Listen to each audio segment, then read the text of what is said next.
14. It started because I've always been involved in art, but I didn't quite know how to channel it. Like, I would just draw, and I didn't know like what to do with the drawing. Like, you know, most people they draw and they're like, oh, I want to do painting. I did everything. I did painting, I did furniture, I did clothing. So I just couldn't figure out what I was doing with my art. And I used to watch these heavy metal comics, and they would have these voluptuous women with like these clothes that you can't figure out how they're like on their body. So I was like, you know, I want to draw something kind of like that and make it practical that you can actually wear it.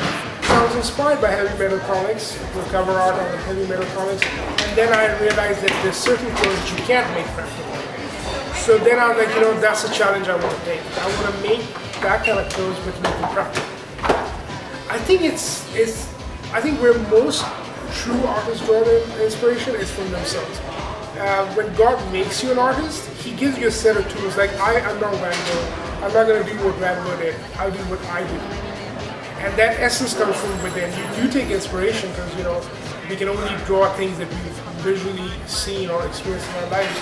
So I do draw inspiration from other people's work, but it's only putting puzzles of what's in my head, making them more lucid.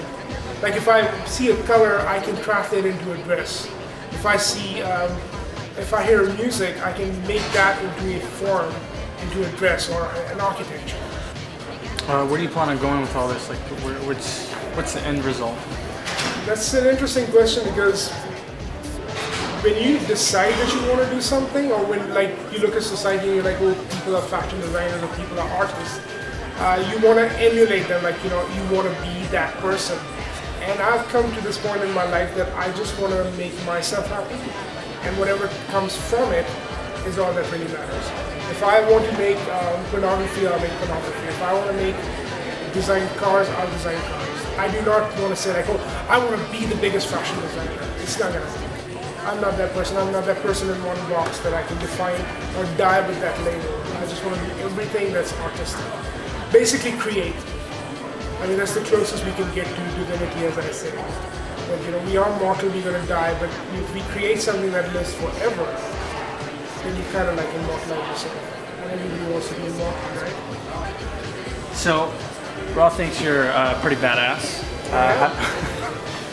Thank you for getting that right. How do you feel about Raw?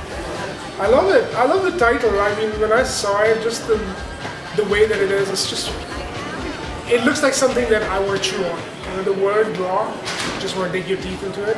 So I like whatever they have to offer. I love the fact that they're promoting art, which in this society gets brushed under or laughed at, which is the biggest tragedy. Because everything that's beautiful in life is made by artists or people who have creativity. My name is Bilal, and I'm a raw artist. Yeah.